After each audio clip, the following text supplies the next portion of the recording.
Sejam muito bem-vindos ao Jeito Digital. A vida é desse jeito. Estamos ao vivo em nossas plataformas digitais do facebook.com/Jeito Digital Oficial e facebook.com/SulTV RS.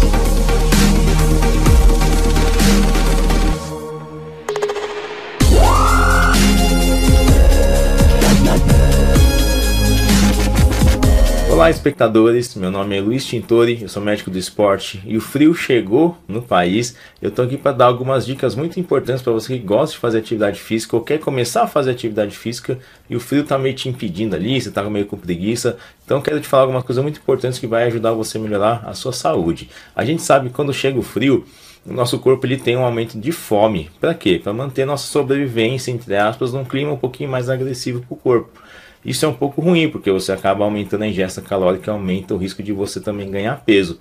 E muitas vezes o frio é uma coisa que espanta a pessoa a fazer atividade física ali no parque, na academia. Até mesmo quando eu trabalhava em pronto-socorro, hoje eu não trabalho mais, o inverno espantava muito o paciente, o plantão era vazio, para você ter uma ideia. Então, imagina o que acontece com a atividade física. Só que tem algumas vantagens de você treinar no frio, não sei se você sabia disso. Mas, por exemplo, quando o clima está mais frio, o nosso corpo ele aumenta a termogênese, ou seja, a queima de gordura. Existe uma gordura chamada gordura marrom, que é espalhada pelo corpo, que quando ativada pelo frio, aumenta a nossa queima de gordura. Então fazer atividade física no frio é muito importante. Não sei se você sabe também, mas os recordes de maratona, eles são quebrados em climas mais frios. Por quê? O frio tende a aumentar a chance do rendimento físico também ficar maior, porque você desidrata menos, você tem menos calor para trocar, então dá menos mal-estar treinar no frio. Então assim, eu não vejo desvantagem nenhuma em você fazer atividade física se você mora numa região do país onde já está mais frio. Porque se você mantém essa constância, mantém essa disciplina, mostra que você é uma pessoa que quer ter resultado e quer melhorar a sua saúde. E o frio não pode te espantar. Então você tem que prestar atenção e fazer atividade física mesmo, em climas mais frios, sem medo, tá bom? Não tem problema nenhum. E se você quer mais dicas sobre isso, me segue aqui nas minhas redes sociais, que é o @médico do esporte SP, o SP de São Paulo, lá no Instagram, onde eu posto conteúdos todos os dias sobre hipertrofia, emagrecimento, saúde hormonal e muitas mais dicas ali, tá bom? Muito obrigado por me acompanhar, até a próxima.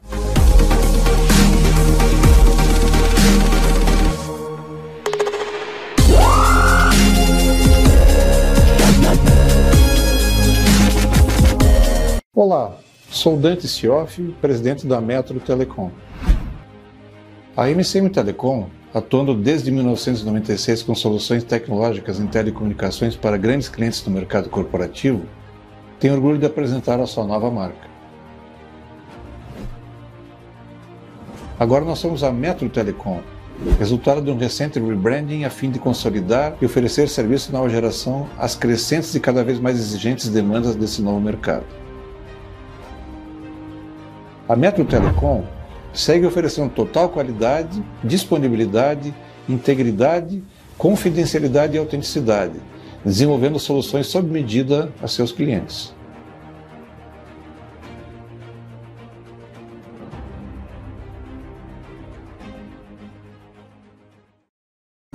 Se existe um único segredo do sucesso, ele está na capacidade de ver as coisas do ponto de vista de outras pessoas. E nós da RMS Telecom estamos inovando constantemente para entregar o melhor a você, que tem o mundo em suas mãos e está evoluindo a cada dia mais, e se adaptando, e sabe que esse processo nunca irá parar. RMS, você navegando na velocidade da luz.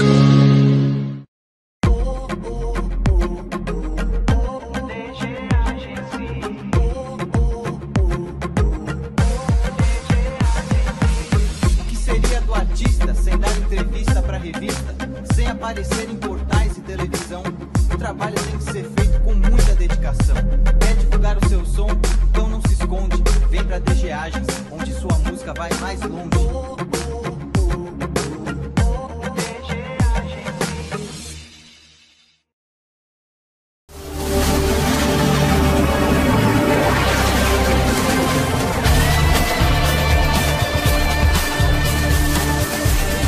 Sul TV, o seu canal digital.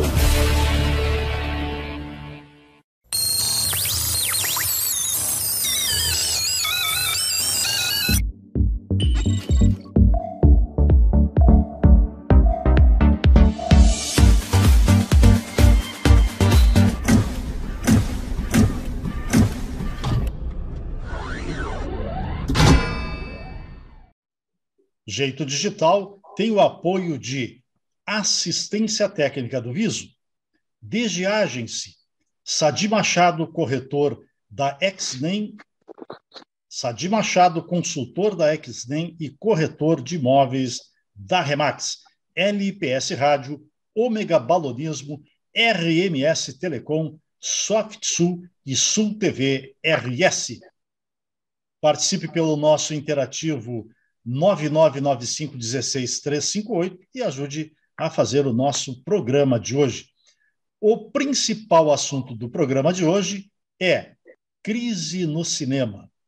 E para falar a respeito da crise no cinema, tanto de criatividade quanto de finanças, de volta ao programa, professor Zaro, boa noite. Boa noite, Visorek. Tudo bem contigo?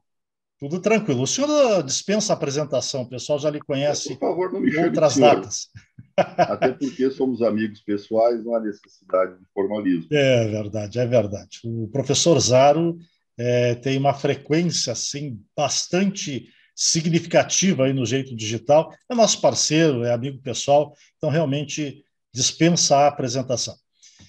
Professor Zaro, o nosso papo hoje é sobre cinema, mas como nós não somos especialistas no assunto, nós vamos tratar o cinema como o consumidor de cinema, como o camarada que está desse lado aqui observando a movimentação do cinema. E, claro, trazendo um pouquinho da nossa experiência, porque a gente lida um pouquinho com as técnicas de cinema que são utilizadas hoje nos filmes, nas grandes produções de Hollywood.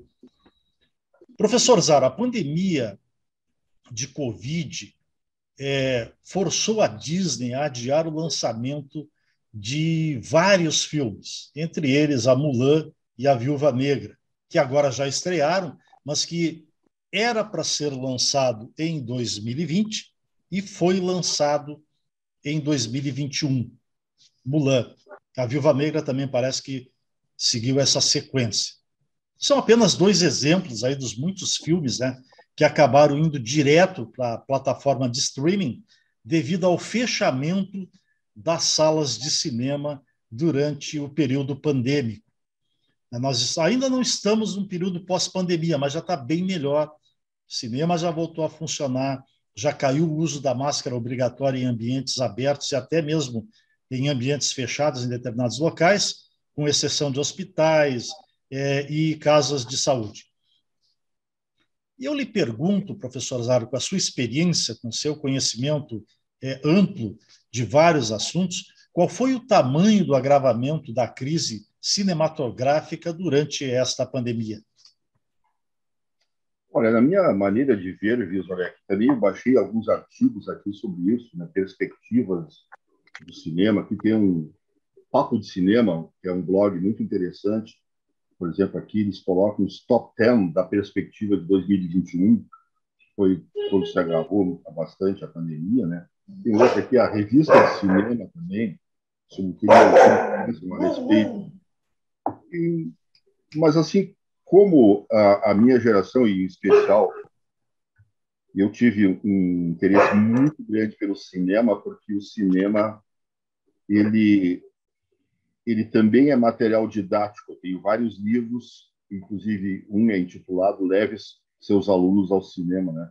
E eu acabei criando uma disciplina de doutorado na informática da educação, que era o uso da ficção científica como ferramenta pedagógica.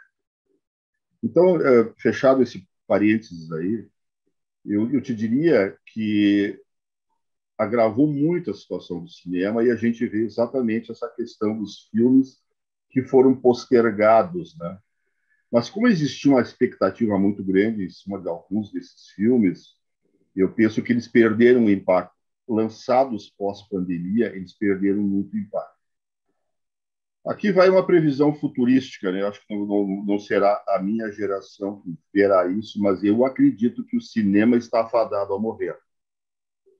Inclusive, as salas de cinema, às vezes, faturam muito mais com pipoca e refrigerante do que com a bilheteria propriamente dita. E não sou eu que digo isso, está escrito nos locais, porque você compra um pacote de pipoca grande, aí custa o preço do ingresso, ou mais. Mais o refrigerante, mais o chocolate, mais não sei o quê. Então, hoje em dia, o cinema ele está muito em crise nas salas de exibição, e penso que vai piorar. A pandemia agravou e acelerou esse processo. E, claro, com a internet rápida e com os computadores rápidos, com o streaming, essas coisas todas, eu penso que o cinema, a sala de cinema, ele está fadado a morrer. Então, pode ser 10 anos, 15 anos, 20 anos. E você veja o seguinte, eu vou te dar um número aqui. Em 2021, perdão, em 2016, o cinema faturou 38 bilhões nos Estados Unidos. 38 bi. Os games faturaram 91.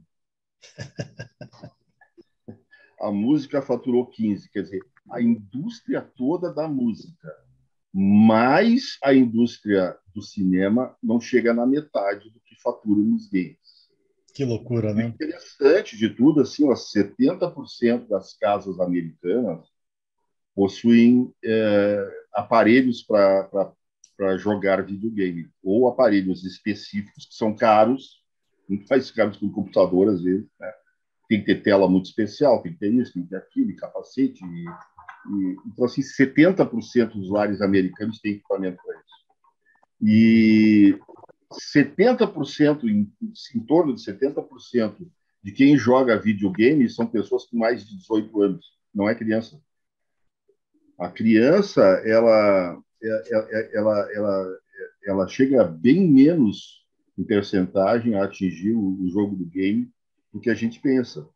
E as mulheres têm 33% desse mercado, para você ter uma ideia. 70% praticamente adultos, mas uma percentagem larga são mulheres. Então, as mulheres estão muito chegadas nos jogos, é muito interessante. Então, existem alguns fatos, algumas coisas, assim, ó, complementando a tua pergunta, já vou levar um pouco adiante, assim, ó.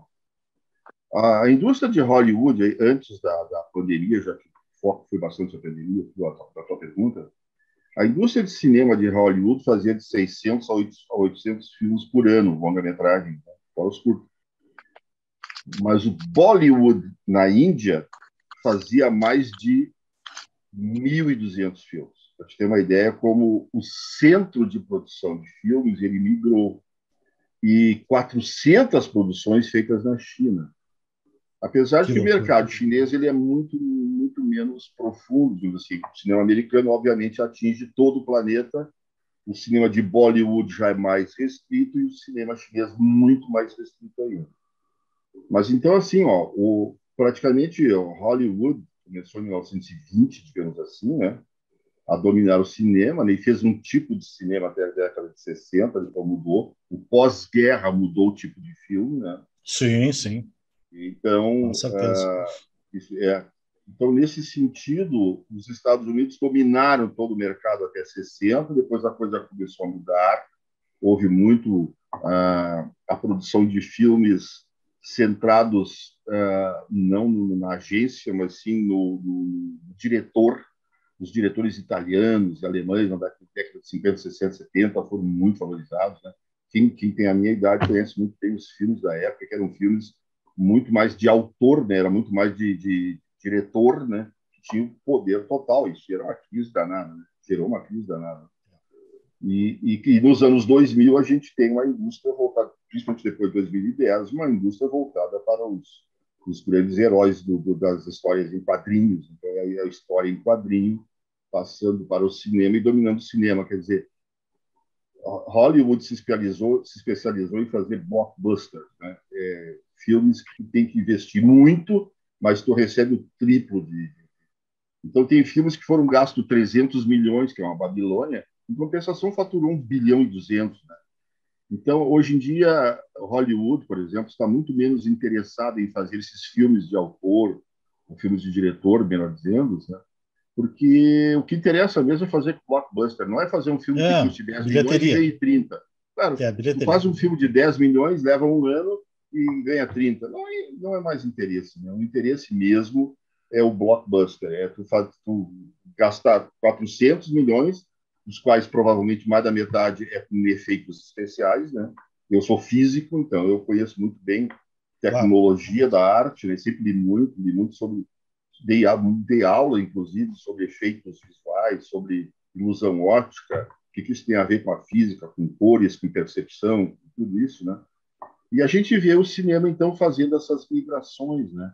Um cinema mais dominado por Hollywood até a década de 60, depois a gente vê a Europa entrando muito aí, né? A Nouvelle Vague francesa, né? O cinema italiano, e o cinema, inclusive, inglês, com o terror, né? A Hammer Studios fazia os filmes do Drácula, assim, em série, né? Vincent Price, Christopher Lee, esses Boris Karloff, A Múmia, esses filmes todos aí, né? São da década de 60, dos estúdios da Inglaterra, que eram filmes de baixo custo, né? E que tinham uma visibilidade boa nas telas do cinema. Mas isso mudou completamente, né? Não existe mais. Hoje em dia é o blockbuster que está mandando, né? E o game está muito mais mandando do que o cinema, né? Mas quem ainda vai ao cinema vai geralmente para ver esses filmes feitos à base dos super-heróis. Uma série de acontecimentos, né, professor Zaro, culminaram numa determinada migração. A falta de conteúdo, só filmes de super-heróis, e isso atinge uma determinada faixa de espectador, outras curtem outros tipos de coisas. Então, uma série de coisas. A falta de investimento, a queda de faturamento do cinema durante esse período pandêmico, mas também, além da parte financeira, eu acredito que haja uma crise também de criatividade, né? E aí muito explicada pela questão financeira, né? Porque grandes produções que atraem grandes bilheterias, mas que, na verdade, se restringe a um único tema, né? Eu posso estar errado, né? Mas, na minha visão, é super-herói, super-herói, super-herói, e é aí que eles faturam, né? Claro. Então, houve esta migração para novelas, para seriados, né? Mas veja que as próprias novelas de televisão, elas caíram muito, né? Sim, sim. Caíram muito. Porque, claro, hoje a TV a cabo, ela traz muitas possibilidades, né? É luta, é jogo, é documentário. Quantos canais você tem com documentários hoje? Que bom, né? É o Animal Planet, é a National Geographic, é o Discovery Channel, é o Smithsonian. Fantástico. Eu fico a maior parte do tempo vendo esses canais, né? E como eu sou um cinéfilo muito profundo, eu vejo o mesmo filme 20, 30, 40 vezes, não estou exagerando. Existem filmes como Blade Runner, o 2001, O Planeta dos Macacos, o antigo. Tem que ver mais de uma vez, com certeza. Não, eu vejo, porque cada vez que eu vejo um filme dele, o 2001 você pode ver quantas vezes quiser e nunca vai entender perfeitamente. Porque o final dele é muito aberto, e o próprio diretor, que era uma pessoa muito complicada, o Stanley Kubrick, né? Tanto que o último filme que ele foi fazer foi Inteligência Artificial, ele morreu quando ele estava começando o filme, e Spielberg terminou, e o filme não ficou realmente com a cara do Stanley Kubrick, que fez 2001, fez Os Duelistas, fez um monte de filmes maravilhosos, né? O Laranja Mecânica, um filme na época que era proibido no Brasil, eu tive que vê-lo no Uruguai. É meio curioso isso, na época da repressão militar aqui, né? Sim, sim. A gente teve muito livro e muito filme que não passava aqui. Censurado. Tinha a repressão militar mais pesada no Uruguai e na Argentina, mas os filmes passavam lá. Isso eu nunca entendi, né? Então a gente conseguia ver esses filmes aí. Eu fui ver o Laranja Mecânica, fui ver um monte de outros filmes. E para quem não sabia, o primeiro filme pornográfico em desenho animado chama-se Fritz the Cat. Fritz o Gato, é um desenho pornográfico. Imagina um desenho animado pornográfico na década de 80, 70. Eu vi na Argentina. Então, coisas curiosas, assim, que a maioria das pessoas não sabe. Então, mas, além disso que tu falaste, o problema financeiro, eu acho que existe um problema que talvez seja até maior que esse, Viso. Eu vou te chamar de Viso, já que somos amigos. Sim, é Viso, tá certo. Eu vou chamar o Visorek de Viso. O Viso, o que acontece muito também é um problema educacional, que vem se agravando desde a época do Fernando Henrique, né? E não vou nem discutir partido ou não, a educação está num buraco enorme e o Brasil nem se fala, todos os testes internacionais, e quando você não é de hoje, né? É uma herança que vem lá de trás. Pega uma pessoa de 20, 21, 22 anos e vai falar sobre o cinema, história do cinema, história da filosofia, história disso, história daquilo, não sabe nada, não sabe absolutamente nada. Então, assim, às vezes nem sabe que o filme é um relançamento. Tem o Planeta dos Macacos. O Planeta dos Macacos foram feitos 3 ou 4 filmes recentes, digamos assim, né? Mas o Planeta dos Macacos originais, que tem 3 ou 4 episódios, ele é de 68. Né? Então, eu tenho até aqui o lançamento dele, aqui, ó, o original, né? O Planeta dos Macacos, que saiu até em Blu-ray, né? O Blu-ray foi uma passagem interessante do VHS o DVD e o DVD mais Full HD especializado aí com capacidade para mais coisas e melhores, né? Então assim, o Planeta dos Macacos é um exemplo. Esse filme na época para mim foi um buraco na minha cabeça quando eu vi o filme. Aquele final do primeiro filme, é uma coisa assim que vai te deixar pensando pro resto da vida. E foi uma coisa nova, né? Não se tinha ainda focado nesse tema daquela maneira. E o sujeito viajou, foi para um outro planeta, não sei o que, os macacos dominaram o planeta, quando o cara consegue fugir do domínio dos macacos, ele está caminhando pela praia e vê a Estátua da Liberdade, enterrada na areia, né? Ou seja, ele não saiu da Terra, né? Ele fez uma viagem no tempo, não no espaço, né? E aí, o que foi o futuro 1000 anos depois? Os macacos dominavam o planeta, e etc, etc, etc.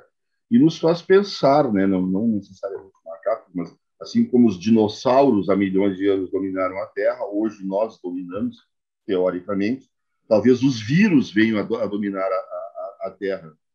De volta e meia eles fazem um estrago danado, né? É a gripe espanhola, é a peste negra, essas coisas que na realidade são seres muito menos complexos do que nós, né? A tendência de sobrevivência, obviamente, desse planeta complicado, ela é muito maior para os seres que são simples, né? Unicelulares de preferência, né? Então, assim como nós começamos com uma vida unicelular, é bem provável que terminemos as formas de vida no planeta aqui com uma forma unicelular de novo, são os ciclos, né? Talvez alguma grande tragédia aconteça, ou que venha do exterior, ou que venha daqui mesmo, porque a gente capricha muito nesse sentido. A gente tem bomba suficiente aí para liquidar toda a vida na Terra, praticamente, né? Quantidade de bombas que nós temos aí, provavelmente, se lançadas, elas destruiriam o problema, porque provavelmente desarranjariam toda a nossa estrutura, nossa crosta terrestre, aí, e aconteceriam muitos ajustes das placas tectônicas, coisas, e eu acho que a vida provavelmente se extinguiria ou sobrariam esses seres que eu falei. Eu quero retomar um pouquinho um tema atrás e falar um pouquinho mais sobre uma mudança de hábito.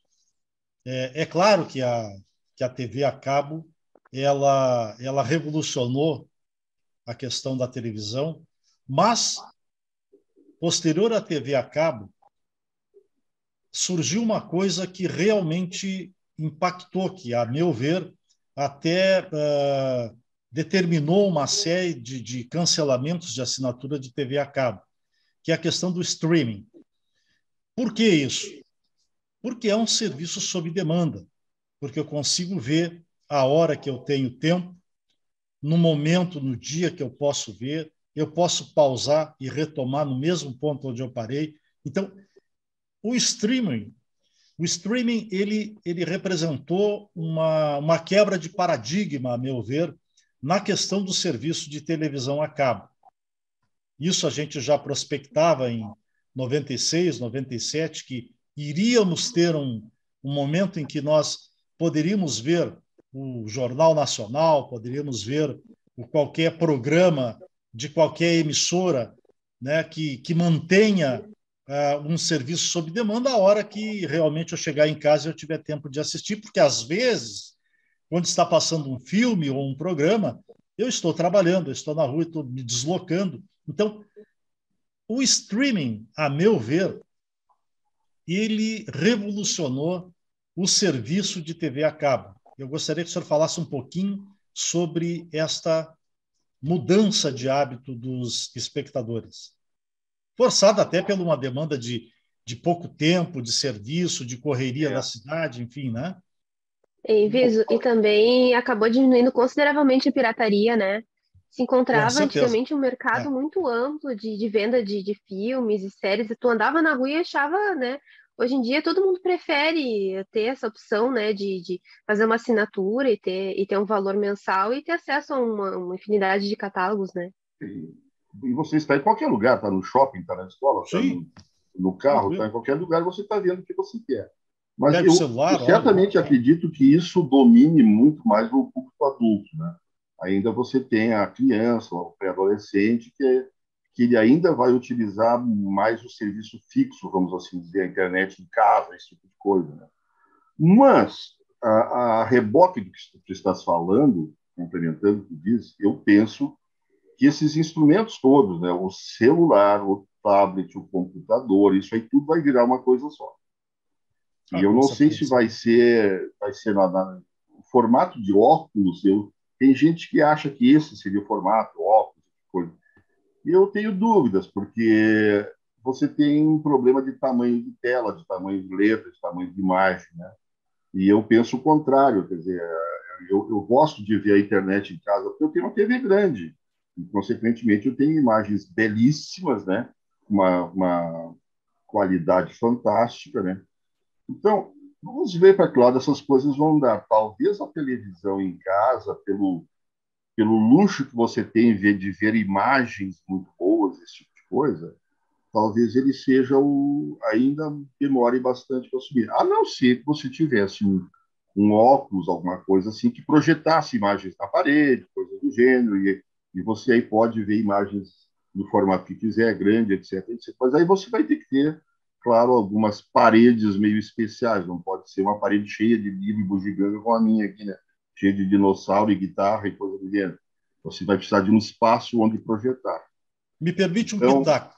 Claro. Eu acho, professor Zaro, que uma espécie de óculos de realidade virtual, os VRs, né? Eles poderão assumir esse papel do televisor. Sim. Acredito. Né? Vem aí o multiverso daqui a 10, 15 anos, projeção do pessoal da Meta, né? Sim. Do Mark Zuckerberg. Eu acredito que uma solução por este ângulo possa acontecer. Mas claro, tem várias e várias hipóteses, como o senhor levantou. Tem a questão da tela dobrável, tem a questão da projeção, do óculos, enfim. Agora, o óculos de VR, de realidade virtual, eu acredito que ainda vai nos possibilitar... Vá longe. Vá longe. Vai nos possibilitar N possibilidades. Para quem não me conhece, eu trabalho com orientação de teses de doutorado na URGS, numa área chamada Informática na Educação.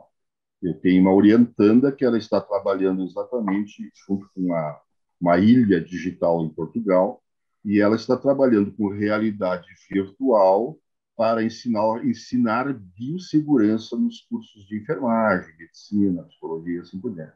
Então, a gente trabalha muito com isso. Eu tenho um aluno bolsista de iniciação científica da engenharia que ele tem um equipamento em casa, ele tem os óculos de realidade virtual, e hoje em dia o próprio fabricante do equipamento, né, da realidade virtual, se ele não te disponibiliza de graça todo o conteúdo que ele tem, eles têm centenas e centenas de títulos, né?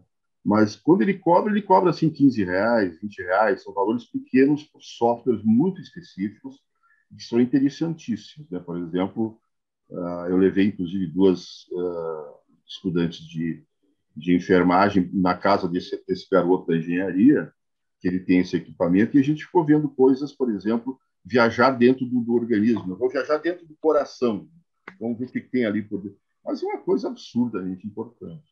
E quem tem algum probleminha de labirintite, coisa assim, é complicado. Quando você coloca um equipamento de qualidade, te segura. Não estou brincando, te segura mesmo que tu cais. É incrível, assim, como esse negócio entra na tua cabeça e faz um buraco lá dentro, né? Impressionante. Eu, geralmente, quando vejo, a última vez que eu vi na casa dele, eu fiz sentado, né? Porque eu quis ver algumas coisas assim, que me interessaram especificamente, mas, nossa, a coisa é poderosíssima. Então, eu concordo contigo. A realidade virtual, eu acredito que ela tenha uma vida maior, os óculos de realidade virtual, só que os equipamentos cada vez são mais sofisticados, não são baratos, e cada vez isso faz um buraco maior entre o mundo rico e o mundo pobre. Né? A exclusão vai ser muito grande. Né? Cada vez mais. Isso aí houve previsão já de muita gente, né? Há muitos anos atrás, né?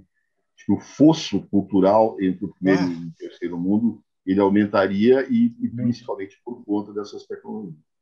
Não é à toa que, eu não me lembro agora quem foi que fez esse estudo, mas é um estudo muito confiável, de que os nossos alunos de 9ª série hoje, mais ou menos equivalem a alunos de 5ª série dos países do primeiro mundo.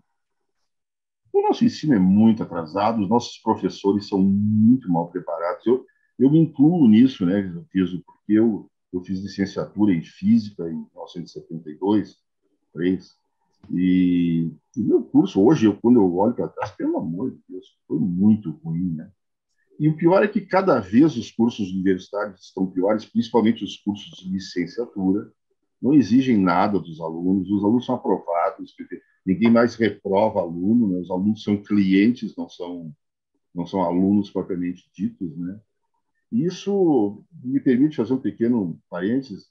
Eu fiquei um pouco decepcionado quando eu fui fazer meu mestrado, eu tinha 22 anos, e eu pensava que a pessoa que fosse me orientar seria um filósofo. Eu vou encontrar lá um Sócrates, um Aristóteles, um Platão. Nossa, eu encontrei uma pessoa maravilhosa, assim, do ponto de vista de pessoa, de conhecimento, mas uma pessoa que de noite ia ver Bang Bang todo dia. Nada contra os Bang Bang, né? Mas nunca leu um livro de filosofia, aliás, não lia literatura, não escutava música, então, assim, curioso. E eu conheci o orientador dele, que era um americano, e esse americano era doutor em filosofia e matemática e mestre em música. Aí tu pode ver a diferença de formação, né? Não é à toa que o PhD, todo mundo fala em PhD. O que é PhD? É o título que se dá a quem é doutor em qualquer área, engenharia, física, matemática, filosofia. Então, o PhD é o doutor, mas PH significa filósofo. É PH de Philosophy Doctor. Para você ser um doutor em engenharia, em matemática, em história, em pedagogia, você tem que ser um filósofo. E ninguém mais se preocupa com isso. Eu considero um buraco na formação. Eu acabei ministrando uma disciplina no semestre passado, aqui no doutorado, ali, que era o que é ciência, o que é método científico, o que é uma ideia, de onde vêm as ideias e o que isso tem a ver com neurociência. Bom, enfim, eu fui revisitar os filósofos, fui revisitar como é que a ciência nasceu, como ela cresceu, como é que o método científico evoluiu, né? E ninguém sabe isso, nem os professores. Eu perguntei para todos os professores de engenharia, todos que eu conheço, e são centenas, me explicaram o que era método científico. Até hoje ninguém me explicou certo. Então, alguma coisa está errada. Essas pessoas vão para o exterior, vão para lugares fantásticos, vão para lugares muito bons, onde a tecnologia é muito elevada, voltam, vão orientar mestrados, doutorados, e não sabem o que é método científico. Sim, mas tu orienta baseado em quê? Então, assim, nós temos buracos. Eu não estou culpando ninguém, estou dizendo que nós temos buracos de formação. Mas é a E a realidade, tendência é professor. piorar. E a É a tendência é realidade. piorar. O senhor lembra, professor Zaro, que na nossa época, nos anos 80, nos anos 70, eu ingressei na PUC em 79 para fazer jornalismo. Nesta época, passar no vestibular era um negócio extremamente difícil. As provas eram realmente para quem sabia, era uma peneira. Hoje, para o camarada ingressar em várias e várias faculdades aí, basta o camarada fazer uma redação e o cara pode errar português, pode escrever uma receita de bolo, ele vai ser aprovado, porque não é o conhecimento, é o dinheiro que eles estão visando. Exatamente. Você é um cliente. Bom, eles estão te vendendo um diploma a longo prazo. Nessa época, falasse isso, na época de 70, eu fui professor da PUC, 70, 80. E a URGS e a PUC eram as únicas duas universidades. Sim, depois veio a Unicinos, que não tinha engenharia, a engenharia veio depois veio a RITA, depois veio enfim. Mas hoje você tem, ali qualquer casinha que tem ali, ou numa galeria tem uma faculdade. Né? Impressionante.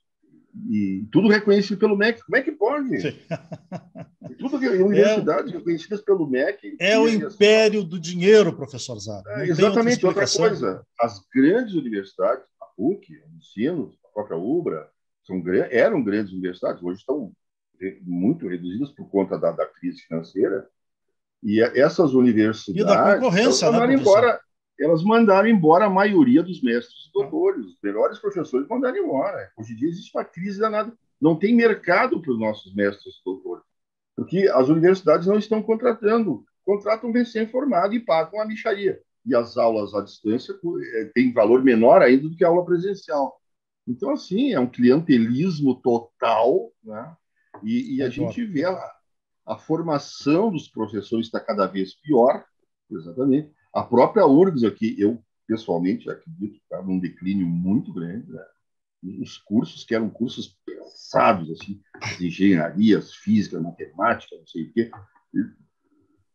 Bom, uma das colegas que me ajudou a montar o laboratório de ensino à distância da URGS, ali por volta de 2000, a Maria Isabel Tim, infelizmente não está mais conosco, uma jornalista top, morou na Europa há muito tempo, brilhante.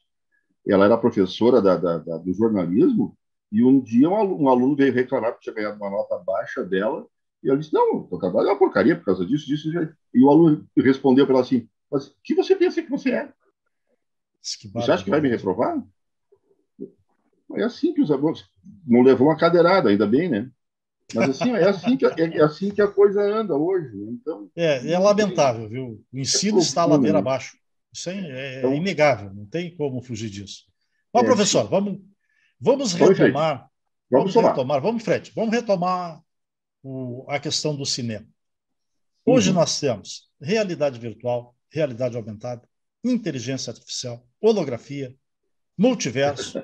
São muitas e muitas ferramentas e cenários para o cinema, assim, inimagináveis num futuro próximo. Na sua opinião, o futuro do cinema passa por transformar a plateia em parte interativa nos filmes, em atores participantes? Nós seremos atores do metaverso, professor Zaro? Sem dúvida. Tanto que já se faz isso nos games, né? Porque ele elabora o seu avatar, você interage com as armas, com isso, com aquilo, você bota aquilo. Já existe uma interação muito grande no game, e o caminho do cinema é esse, porque a indústria do game está no cinema, né? Com essa onda toda de super-heróis, coisas, né? Então, não tenho dúvida que haverá uma interação muito grande, né? E outra coisa, o modo de fazer cinema está cada vez mudando mais. Você não vai mais fazer grandes locações, gravar o 007 era gravado em 7 países diferentes. Isso, acredito eu, que vai mudar. Talvez alguns filmes ainda mantenham isso, né? Talvez o próprio 007 mantenha. mas a maioria dos filmes você faz tudo no estúdio e digitalmente você cria tudo, né? O exemplo mais típico disso foi o Avatar, foi o primeiro grande filme, né? 3D, não sei o que, com isso, com aquilo, que foi uma evolução tecnológica fantástica. Tem um lado bom, mas tem um lado perverso, de que as coisas naturais não acontecem mais. Então, o ator ia para a África, ia para um lugar, ele conhecia lugares, conhecia pessoas, ele aumentava o seu conhecimento pessoal, ele melhorava como pessoa. Hoje é tudo digital, você vai ali, se atira, pula, vai para casa. E o resto é computação, tanto que o custo dos filmes hoje em dia é muito mais a parte computacional do que a parte propriamente técnica em si, essas outras coisas, né? Tirando um pouco a técnica da computação. Mas, assim, eu não tenho dúvida que a tua pergunta é totalmente pertinente e antes do cinema morrer, eu acho que ainda vai acontecer essa fase toda da interação e depois não sei o que vai acontecer, porque o cinema, você vai interagir em casa, não vai interagir na sala de cinema, né? Tanto que eu me lembro até fui ver uma final da Champions, aí era o Real Madrid, não sei quem, aí foi no cinema, o cinema estava lotado, tinha muito mais gente vendo a final da Champions no cinema do que, claro, todo mundo queria ver aquele jogo de futebol, ou ver o Cristiano Ronaldo, fulano, Beltrano, em tela, né, fantástica, muito grande, bonito, tudo. É um outro público, né? Até não duvido que comecem a mostrar mais coisas esportivas nas salas cinematográficas. Mas não tenho dúvida que se não houver essa interação, o pessoal vai ficar boring, vai ficar meio chateado. Se as salas de cinema, professor, não se reinventarem, fatalmente estão fadadas ao desaparecimento, com certeza. Mas, professor Zara, tem outro aspecto aí que a gente pode tomar ou retomar do cinema, que eu tenho certeza que a Vanessa, que o professor Zaro já ouviu essa expressão. Olha, tu anda vendo muito cinema. E aí cabe uma explicação. A NASA Research Park, no Vale do Silício, Estados Unidos, todo ano seleciona aproximadamente 80 pessoas de vários países com expertises diversas, como cientistas, engenheiros, matemáticos, empreendedores, ativistas, enfim, de todas as áreas possíveis e imagináveis. E qual é o objetivo de reunir no local tantos cérebros pensantes, tanta massa cefálica? O objetivo é estudar as tecnologias do futuro. A exemplo de robótica, inteligência artificial,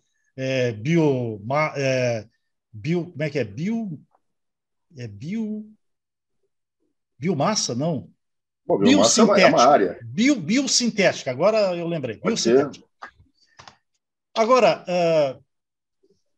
eles se reúnem para resolver problemas de desequilíbrio da natureza, de falta d'água, de falta de energia, a educação em desequilíbrio, o meio ambiente, enfim, para resolver os problemas da humanidade.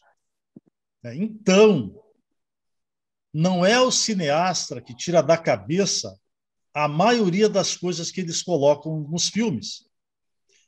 Eles, na verdade, eles entram de imersão nesses ambientes, ou seja, Hollywood tem gente que pesquisa nesse meio científico, e é claro que insere um pouco de ficção, mas a essência não sai da cabeça do cineasta.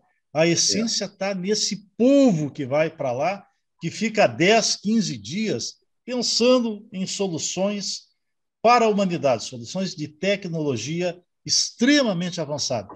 E é daí que surgem as ideias fantásticas dos filmes que a gente vê. E alguns desses filmes são realmente muito interessantes, mas a maioria é filme para consumo de massa. Né? Com certeza. Agora, eu lhe pergunto o seguinte, professor.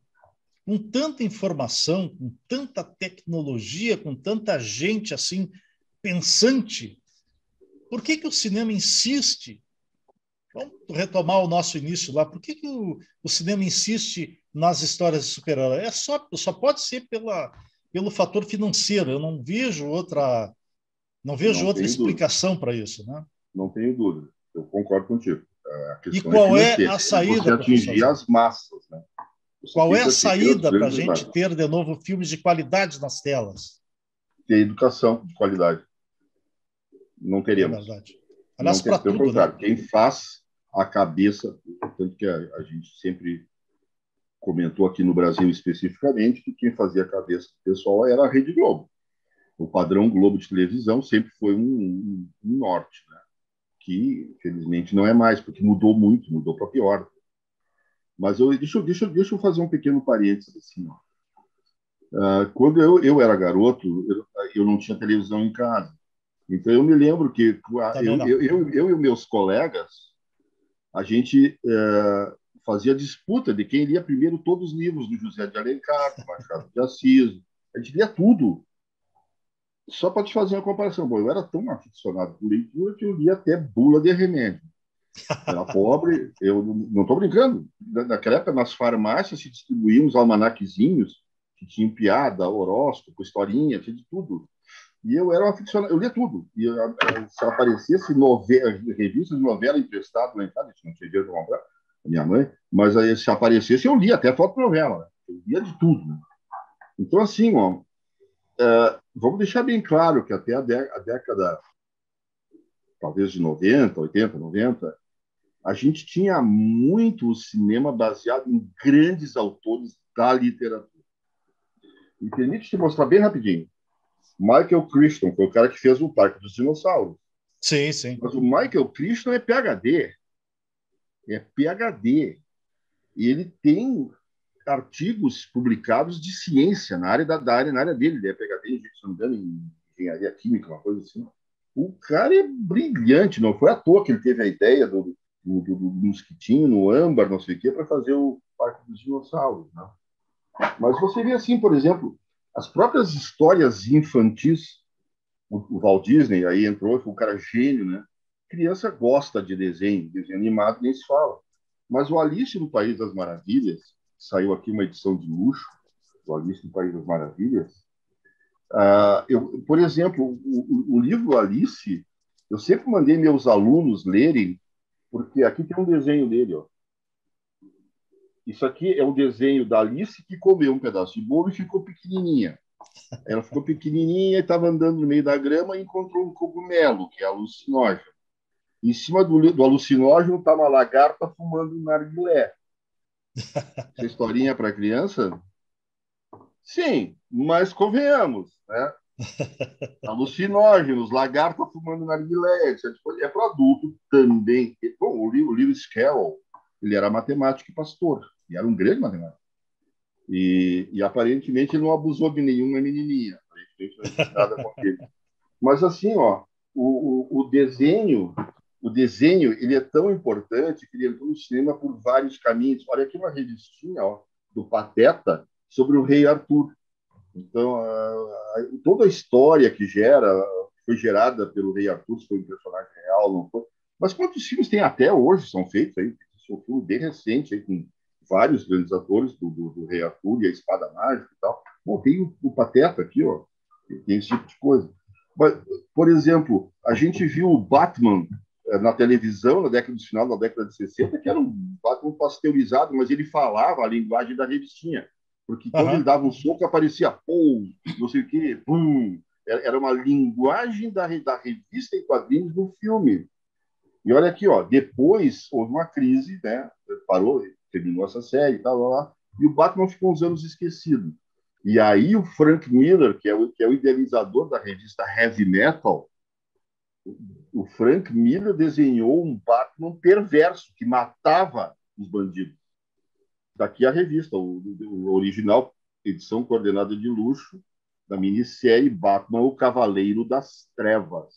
Essa revista é da década de 80 e vale muita coisa. Então não é mais aquele Batman bonzinho, né, até meio gay para alguns. Como a gente falou também antes aqui, o Planeta dos Macacos. Então, assim, ó, olha aqui, ó, 1927, o Metrópolis, do Fritz Lang, alemão, na época do expressionismo alemão. Metrópolis, a capa aqui, ó, e o mote do filme é um robô.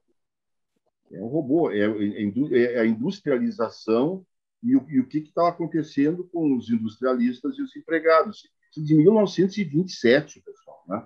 O Laranja Mecânica, do Stanley Kubrick, que é um filmaço, né? Também é um livro espetacular, né?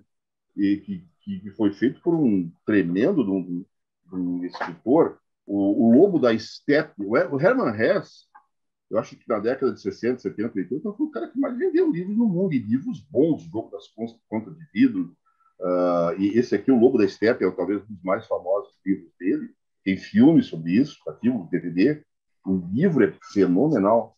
Para quem gosta de ficção, um dos primeiros filmes de ficção final da década de 60, acho que de 72, é um dos primeiros filmes do Sean Connery, o primeiro 007. O nome do filme é Zardoz, mas Zardoz vem do Wizard of Oz, Mago de Oz. É uma referência. Então, assim, o filme é fenomenal. E as ideias por detrás dos filmes eram feitas por escritores que eram fenomenais. Um dos maiores escritores russos que foi proibido é o Stanislav Lem. Ele escreveu um livro chamado Solaris, e a história se passa numa estação orbital, onde o pessoal que vai para lá fica pirado. Então, isso é um filme. Esse filme é um filme de 4 horas. Eu me lembro que eu vi lá no Cinema Vogue, na Independência, antigamente. Quando eu vi esse filme, foi um buraco na cabeça, né? Pelo amor de Deus, o filme é cheio de coisa. Por exemplo, o pessoal está na estação orbital e o cara abre uma caixinha, dentro da caixinha tem uma rosa, mas a rosa morreu. Quer dizer, a falta de oxigênio do regime russo, né? Tem todo um contexto político, psicológico, psiquiátrico. Então, quando a gente fala aqui, ó, A Guerra do Fogo, esse filme é sensacional. O fogo foi a tecnologia primeira que nós dominamos e que mudou o destino da humanidade. Não fosse o fogo, o domínio do fogo, nós não seríamos o que somos hoje. Porque com o fogo a gente assustava o leão, a pantera, a onça, e a gente conseguia sobreviver, conseguia cozinhar os alimentos, misturar se aquecer, enfim, né? E assim vai. E a gente tem um cinema, por exemplo, o cinema chinês, alguma coisa veio para fora, né? O Tigre e o Dragão, o Clã das Adagas Voadoras, aqui, ó. Belíssimos filmes, fotografia fenomenal. O Japão, na década de 50, 60, teve um diretor famosíssimo, né? Akira Kurosawa. Ele fez um monte de filmes, Han Kagemusha, A Sombra do Samurai. Mas é aí que eu me refiro, professor Zaro. A falta de conteúdo, a pobreza de ideias do cinema, não é só a parte financeira que o cinema está em crise, está em crise também de ideias. Mas eles não vão buscar mais nos grandes autores isso. E tu disseste antes. A música está em crise, a literatura está em crise, porque não se consome mais isso. Não, qual é o professor que faz os seus alunos ler livro? Então, você tem que ler o livro o Rápido e Devagar.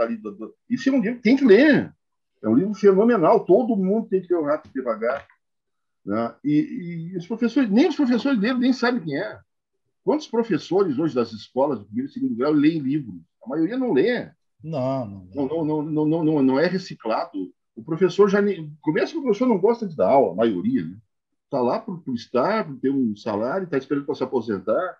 A grande maioria, essa é a verdade. Eu conheço um monte. Infelizmente. Coisas aí. É uma realidade. Então, assim, a crise do nosso ensino é brutal. A crise da música é grande. Então, assim, a crise ela é geral, tu disseste muito bem.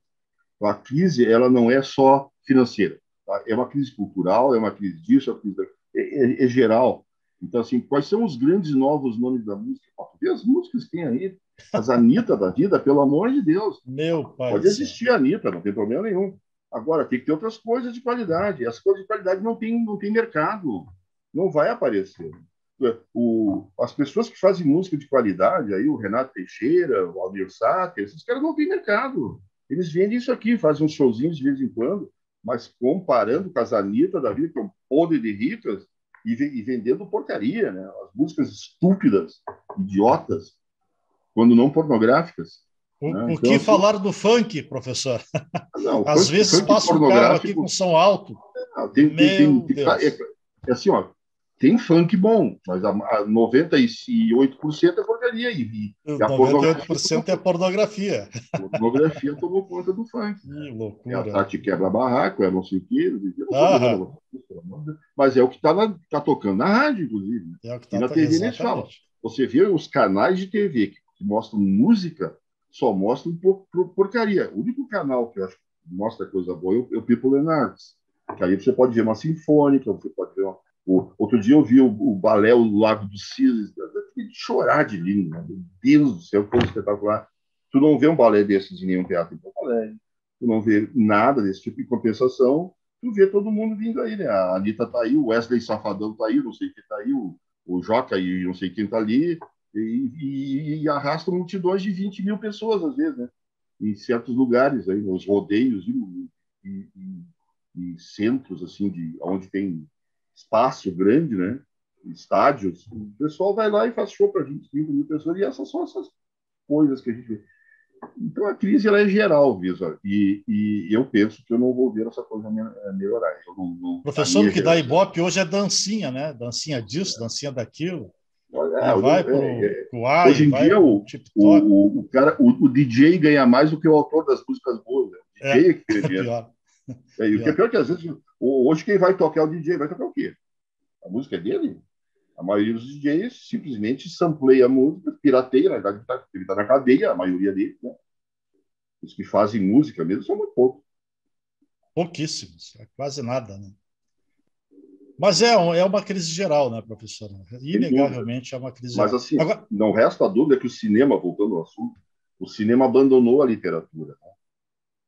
As grandes literaturas. Mas você vê, por exemplo, um filme assim, ó, O Nome da Rosa, o livro é espetacular, o filme é espetacular, e o filme foi criticado. Né? Quando saiu, os críticos não gostaram muito. Claro, os críticos não entendem nada de filosofia, aí fica difícil, né? Você vê um crítico que realmente tem cultura geral, é muito raro, né? Você vê jornalista que escreve e não sabe nada de filosofia, de matemática, de física, de ciência. Eu não sei como é que é agora, mas parece que nos Estados Unidos não existe assim, o jornalista. Você é formado em biologia, você se especializa em trabalhar com a mídia, mas você tem que ser formado em alguma coisa, né? Aqui você não é formado em nada. Tomara que eu esteja errado, né? Não tenho acompanhado. Pior que não está. Pior que não está.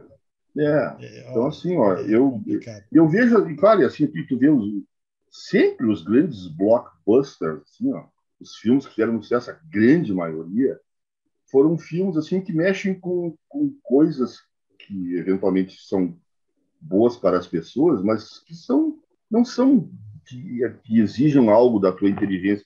O Top Gun, Asas Indomáveis, né? Um filme que fez muito mais sucesso do que esperava, inclusive o diretor era irmão, morreu, o Tony Scott, era irmão do Ridley Scott, que fez o Alien, que fez o Blade Runner, que fez o Prometheus. Para mim, o maior diretor vivo hoje é o Ridley Scott. O irmão dele fez o Asas Indomáveis, um filmezinho, né? Que acabou projetando o Tom Cruise, né? Um cara bonitinho, não sei o quê, mas que é aquela coisa de é o primeiro da turma. Eu tenho muito problema com esse tipo de filme. Assim, eu acho uma porcaria. Vamos falar de coisa boa, professor? Vamos falar de efeitos especiais no cinema atual. As ferramentas que se usa, como chroma key, como stop motion, como pontos de captura, como bullet time. O que a gente poderia falar pouquinho sobre essas ferramentas que nos dão assim a magia do cinema? Sem dúvida, eu acho que o chroma key é uma delas. No laboratório que eu montei de ensino à distância, a gente botou um fundo de chroma key para depois poder, aquele fundo azul ou verde, para que a gente possa depois colocar o que quiser no fundo, né? Pode colocar a imagem da cidade, uma coisa em movimento, ou estática, ou isso, ou aquilo. Nós usávamos lá para entrevistar pessoas e depois colocar fundos que se adequavam, né? No nosso caso específico, que a gente entrevistava os professores que vinham do exterior, por exemplo, e a gente, então, os entrevistava e depois colocava à disposição os vídeos, né, as DVDs, as coisas das pessoas. Então, sem dúvida, o chroma key eu acho a coisa mais utilizada. Mas, até a década de 60, 70, você manipular uma câmera precisava uma equipe inteira, porque as câmeras eram de toneladas, né? É uma coisa. Mas, hoje em dia, você tem essas câmeras que elas têm compensação aqui, compensação ali, tem a acelerômetro, tem não sei o quê, tem isso, tem aquilo. Então você praticamente não nota a vibração, né? Você não vê a pessoa, não sente que a pessoa que transporta a câmera, ela está caminhando. Tem câmeras especiais, né? Então, todas essas tecnologias, elas colaboram para que o sistema produza um filme de qualidade técnica muito boa, né? E, obviamente, a parte digital, hoje em dia, com milhões e milhões de cores que a gente consegue, né? Os tons que a gente consegue, você tem qualidades fantásticas, né? O lado ruim, de novo, é que você perde de filmar muita coisa ao vivo nos locais de origem, então você perde de mostrar o que realmente está acontecendo, né, nesses locais. Eu estava vendo agora, hoje um vídeo, um programa na TV, que eu achei muito interessante, que ele é comparado aos Médicos Sem Fronteira, que fazem isso lá na África, né? O Brasil tem um barco que transporta médicos que vão nas zonas ribeirinhas dos rios lá na Amazônia. Você veja que coisa fantástica. Os médicos que estão indo lá, eu tenho certeza que eles estão tendo as experiências que eles jamais teriam no hospital convencional. Eles estão de barco indo lá e visitando todas essas pessoas. E o interessante é que a maioria das pessoas que vivem nesses lugares, eles não agridem a natureza, eles não fazem grandes destruições de árvores para fazer grandes. Não. Eles trabalham com uma agricultura de subsistência. É o peixe, é a fruta, é a coisa. Eles não destroem as árvores, não destroem a floresta. Essas pessoas deveriam ser os reais donos da floresta, donos entre aspas. São as pessoas que não fazem mal para a floresta, né? E eu ver esse programa hoje me deixou muito feliz, porque acredito que os profissionais que fazem isso estão em loco. Eu acho que a gente está perdendo isso no cinema, né? Fazer as gravações em loco. Você dá a ideia do deserto. Tem um filme com a Nicole Kidman que não fez sucesso, que eu lamento muito. O filme é belíssimo e chama-se A Rainha do Deserto. Eu vi esse filme. Na década de 20 e 30, ela era uma dondoca inglesa que não estava muito satisfeita em ser prometida para alguém e casar, e ela resolveu viajar, queria viajar, e viajou, e foi para o Egito. E ela ficou lá no consulado inglês, mas aí conseguiu quem a levasse para o deserto. E é interessante, devagarinho ela vai interagindo com os povos do deserto e vai adquirindo a cultura e vai adquirindo a confiança deles, né? É impressionante. No final, ela acaba se tornando uma pessoa importantíssima. Hoje, se você tem fronteiras demarcadas entre Irã, Iraque e Arábia Saudita, isso aqui, não me lembro direito agora, é graças a ela. É um personagem real. Então, imagina uma pessoa que saiu e foi vivenciar, né, em loco aquelas coisas todas, apaixonou-se pelo deserto, né? Então, eu penso que se você faz um filme no deserto, né, o Lawrence da Arábia, por exemplo, né, um filmaço na época da década de 60, né, final da década de 60, então, Peter O'Toole, grande ator, tem o Oscar, fantástico. Então, esses filmes, a tendência é esses filmes é de morrerem, né? Você não tem mais filmes em locações, em lugares muito interessantes, muito bonitos, né? E com isso tu perde não só lugares novos que não se conhecem, tem muita área do planeta que não se conhece ainda, né? Como a gente perde da cultura para as pessoas de conhecer lugares que já são conhecidos, mas que deveriam ser melhor conhecidos para a nossa cultura, né? E para que a gente tivesse mais consciência de que eles devessem ser preservados. Cinema é lazer, claro. Você vai para o cinema só para se divertir, eventualmente. Para quem gosta aí, quem mais fez sucesso nos últimos anos no cinema brasileiro foi o Paulo Gustavo. A Minha Mãe é uma peça 1, 2, 3, faturou milhões e milhões e milhões. Eu não consigo nem sorrir quando vejo um filme desse estilo. Mas, enfim, conquistou um público. O Brasil é feito por pessoas bem humildes, bem simples, e ele conquistou um público muito grande, de todas as camadas, né? Não é meu chão, né? Assim como não era os Trapalhões, por exemplo. Mas, enfim, é um mercado e... É um humor apelativo, né? Do meu ponto de vista, assim, é um humor rasteiro, né? Mas daí, exatamente. Para pessoas que não têm cultura nenhuma, talvez seja essa a resposta, né? Mas assim, tu nunca vai fazer subir a cultura dessas pessoas, né? Não. Com esse tipo de filme, não, né? Eu acho que não. Por falar nisso, eu nem vi. Eu vi o trailer e digo, não, esse não é para mim. Eu assisto, às vezes eu assisto 5, 10 minutos para poder falar mal. Sim, exatamente. Uma vez eu fui vendo esses grandes comediantes da Globo aqui no Teatro da URGS. Eu fiquei 20 minutos e fui embora. E passou 20 minutos dizendo palavrão, e todo mundo ria dos palavrões. E deve ter agradado, todo mundo ria, né? E a peça que ele apresentou foi só palavrão.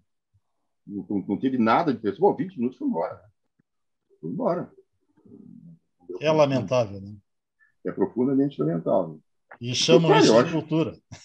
Então, de arte. Isso, assim, ó, você tem um autor espetacular como Humberto Eco no filme O Nome da Rosa, mas não se faz mais filme desse tipo, não se faz mais. O Ridley Scott está morrendo. Esses diretores... Eu, assim, ó, se eu fosse professor de segundo grau, primeiro segundo grau, eu obrigaria meus alunos a ver alguns filmes. A Cruzada do Ridley Scott, o que foram as Cruzadas, o que é ser uma pessoa nobre. Está tudo explicadinho naquele filme, né, nos personagens, entre linhas, o que a religião fez, ambas, né? O que as religiões fizeram com os povos. É impressionante. Assim, esses filmes são aulas maravilhosas. E os diretores que fazem filmes desse tipo, eles estão se acabando, estão indo embora. E tá sobrando. Por exemplo, quem é que dirigiu o Homem-América, ou não sei o quê, o fulano, ou o Super-Homem? Esses diretores são completamente... tira um, bota outro, porque não interessa, está tudo pronto, digamos assim. Né? Ele tem que filmar aquelas coisas que estão ali, não tem criatividade nenhuma, não tem... Quer dizer, eu acho que tem pouco. É tecnologia. Né? Então, assim, tu não tem mais o cinema de diretor, né? Muito raro, né? São poucos os diretores que sobraram e que têm cartazes para poder produzir filmes. Né? Alguns produzir filmes que criaram sua própria produtora, porque as grandes produtoras não querem. Querem esses blockbusters que vendem $1 bilhão cada um. Buenos, estamos chegando já no final do programa, professor Zaro. Pediria as considerações finais em 2, 3 minutinhos, que aí a gente chama aí o final e se despede do pessoal. Olha, eu gostaria de dizer que, por exemplo, a década de 90, ela foi uma época que restaurou os filmes de ação, né? A gente teve ali o Exterminador do Futuro, apesar de ser ficção. A gente teve o Parque dos Dinossauros, também mas é de um autor espetacular, né? Aqui eu falei, teve o Independence Day, que são os filmes... Opa! Tem um início de blockbuster ali, fizeram sucesso esses filmes, mas o Parque dos Dinossauros, você tinha ali um Spielberg, eram diretores com muita cabeça. É verdade. O Spielberg fez a lista de Schindler, que é um dos 5 melhores filmes, para mim, feitos até hoje, né? O ET também, né? Lembra do ET? O ET, fez filmes para criança, mas muito bons, assim, muito bons, bons conteúdos, boas ideias, né? E na década de 2000, alguns filmes começaram a ter filmes mais pesados. A gente saiu dos Indiana Jones, do Guerra nas Estrelas, desses aí. Foi um pouco mais para o Batman, o Cavaleiro, né? Alguns filmes mais pesados, né? E, por exemplo, teve uma diretora muito boa, esqueci o nome dela agora, que fez o Guerra ao Terror, que mostra claramente aí o que é o Oriente Médio, aí, a Síria, isso, aquilo, Irã, esse terrorismo todo aí, né? Essa turma toda. Então, o pessoal começou a filmar quase que documentários, assim, isso aí. Eu não sei se também a gente vai ter fôlego para aguentar fazer filmes que tenham qualidade, que mostrem essas coisas, né? A gente teve aqui no Brasil algumas coisas muito boas, né? Cidade de Deus, alguns filmes bem interessantes, assim, bem interessantes. Uma certa conotação política, a violência doméstica aqui no Brasil, que é muito grande, né? Principalmente em certos locais, né? O Rio de Janeiro está virado em máfia e bandidagem. Bom, né? Todo tem 5 governadores na cadeia. Né? Então, a gente não sei o que a gente vai conseguir fazer, se talvez consiga fazer desses filmes mais leves, como o Paulo Gustavo fazia, não sei o que vai ter. Tem vários desenhos animados que estão sendo feitos aí. Eu não sei se entrou em cartaz, que é sobre a Tarsila do Amaral, que eu gosto muito das pinturas dela, né? O Abapuru, um quadro famosíssimo no mundo todo, né? E é um quadro infantil, porque o nome do filme é Tarsilinha. Essas coisas assim me agradam muito, né? Um resgate do desenho animado de qualidade, meio que Walt Disney, assim, digamos, né? Valorizando uma artista nossa, Tarsila do Amaral, que é espetacular, né? valorizando as coisas de qualidade do Brasil. Eu gostaria muito de ver um filme sobre os nossos poetas e as nossas poetisas, né? Pergunta para um aluno de segundo grau, esse que sabe quem foi Cora Coralina. Tá brincando comigo. Pergunta quantos alunos de segundo grau compraram um livro de poesia. Eu tenho um monte aqui em casa. Eu continuo comprando. Compro livro de poesia de gente de fora. O Yeats, W.B. Yeats, é um dos meus poetas favoritos, em inglês. Então, assim, a poesia sempre fez parte da minha vida porque é essencial para mim. Eu não teria vivido bem sem a poesia, sem a cultura. Isso é questão de hábito, professor. Questão de hábito. A leitura é um hábito. Alimento. Não tem o hábito. Tem uma música do Jefferson Airplane, que é sobre o Alice das Maravilhas, é White Rabbit, o Coelho Branco, que tem uma frase da música que diz assim, ó, feed your head, alimente a sua cabeça. Aí, né? É isso aí. Encerraria usando essa frase da música, tá certo, dizendo assim, alimente sua cabeça, é o melhor que você poderia fazer. Maravilhoso. Professor Zaro, em nome do Jeito Digital, gostaria de agradecer imensamente a sua participação mais uma vez, né? E a gente se vê em breve, se Deus quiser. Tivemos hoje, no Jeito Digital, a apresentação do jornalista João Carlos Vizorek e a participação especial de Vanessa Souza Vizorek. Na Central Técnica e Direção-Geral desse programa, Lauro Pon Santos. Voltamos na próxima semana. Tchau, pessoal, mas que excelente semana para todos. Até breve. Este foi Jeito Digital. Apresentação João Carlos Vizorek. Não esqueça, este programa é apresentado todas as segundas-feiras, às 20h30, na Sul TV e no Facebook da Sul TV. Reapresentado aos sábados e domingos na LPS Rádio, às 8 da manhã. Este programa também fica disponível nas plataformas do YouTube e também no Spotify do Jeito Digital.